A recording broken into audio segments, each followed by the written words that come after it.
In the still waters of Burundi's Ruzizi River, something moves. Not fast, not frantically, just heavy. A ripple across the surface, a silence from the birds, then nothing, as if the river swallowed its own breath. Some say it was just a crocodile, others aren't so sure. This is the story of Gustave, a crocodile unlike any other, so massive, so elusive, and so feared that he became a legend in his own time. Locals called him a man-eater, hunters called him unkillable, and scientists, they didn't know what to believe. For over 2 decades, Gustave terrorized the waters of northern Burundi, along the Ruzizi River and the northern shores of Lake Tanganyika. He was blamed for the deaths of over 300 people, though not a single confirmed photo exists of him with his prey. But eyewitnesses kept talking. Boats were found overturned, fishermen disappeared, and footprints the size of dinner plates emerged from the muddy banks, only to vanish into the jungle. Who, or what, was Gustave? And why, despite traps, bullets, and documentaries, was he never captured? This is not just a story about a crocodile. It's a story about fear, about obsession, and about the thin line between legend and reality. The first confirmed reports of a truly unusually large crocodile in Burundi began circulating in the late 1980s.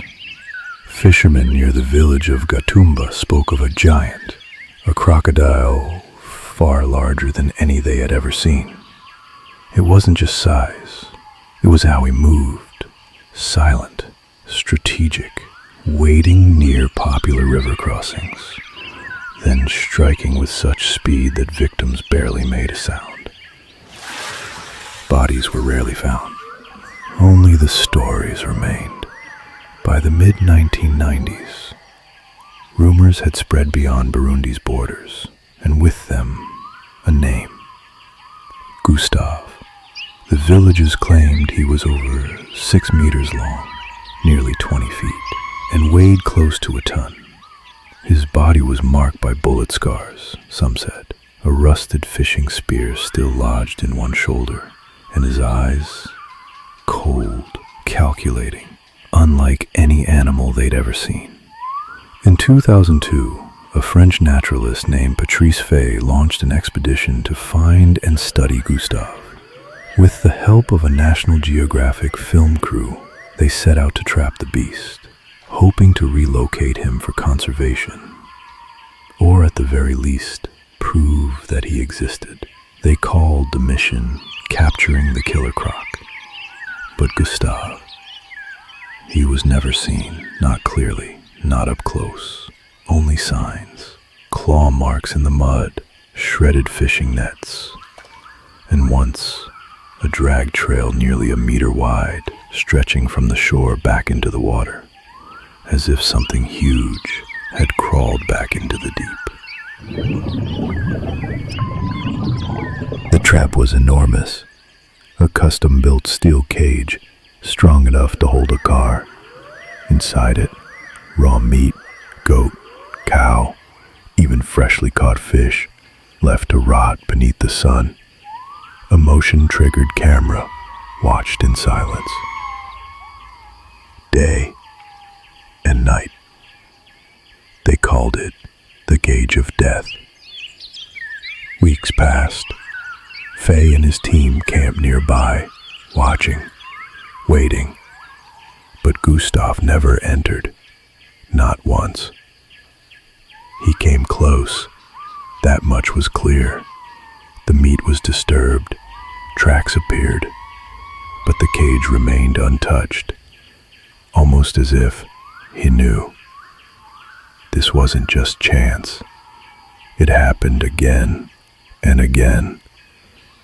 The bait would rot, other crocodiles wandered in, Some were captured, but not Gustave. Some began to say he was too smart, that he could smell the metal, that he had learned. Others whispered something older, that Gustave was cursed, or possessed, or simply not of this world. But to the scientists and trackers, the truth was simpler and far more unsettling. He wasn't a demon. He was just better. Too large to be caught, too smart to fall for traps, too old perhaps to care. And as the expedition faltered, so did the resolve of the team. Funding dried up, cameras were packed away, and the giant cage, left behind, swallowed by vines. Gustave was still out there. So what made Gustave different? Let's start with the numbers. Most Nile crocodiles, Crocodilus niloticus, grow to about 4 to 5 meters in length. Some exceptional individuals reach 6 meters, but that's exceedingly rare. Gustave was estimated at 6.1 meters, possibly more. That's over 20 feet. A prehistoric size. Some even speculated he might not be a pure Nile crocodile at all, but a throwback or a hybrid of ancient bloodlines. And then there was his behavior. Crocodiles are ambush predators. They strike, drag, drown, then retreat. But Gustave? He was unpredictable. Villagers claimed he sometimes killed without eating, as if driven by territorial rage, not hunger. His scars told stories. Bullet wounds, a torn tail, a damaged eye. Some believed he had survived multiple attempts on his life, each one hardening him, turning him cautious, turning him cold. Could trauma shape an animal like that? Could a crocodile become selective, strategic, patient? One researcher noted that Gustave didn't act like other crocs. He didn't hide, he didn't flee, he watched. As if he understood that he was the hunted now. Estimates placed his age at over 60 years, possibly more. Crocodiles never stop growing, but they slow down drastically in old age. To reach that size, Gustave must have lived for decades, survived droughts, wars, poachers, and traps. Some scientists began to think of him as an ecological anomaly, a predator that had outlived his own ecosystem, a relic in the modern world. A monster, but only because he endured. In Burundi, stories are not just told, they're remembered, whispered from father to son, passed in songs, shared at firesides. And in those stories, Gustave became something more than flesh and bone. To the villagers along the Ruzizi, he was never just an animal. They spoke of shadows that watched from the reeds, of villages pulled under without a sound, of entire families refusing to fish certain stretches of river, not because of superstition, but because they had seen the massive silhouette gliding just beneath the surface, seen the muddy trail he left behind, winding back into the water, seen the emptiness that followed after someone vanished. They gave him a name, not to own him, but to fear him. Gustave. Some believed he was the spirit of a fallen warrior, others a cursed being, doomed to wander the waters in endless rage. Children were warned, don't go near the river after rain. Don't fish alone. If the water is too quiet, leave. Because the river never stays quiet for long. And still, despite the fear, no one hunted him seriously. Not the villagers, not the fishermen, not anymore. He was not just a threat, he was part of the river. As one elder put it, "You do not fight the mountain, you walk around it."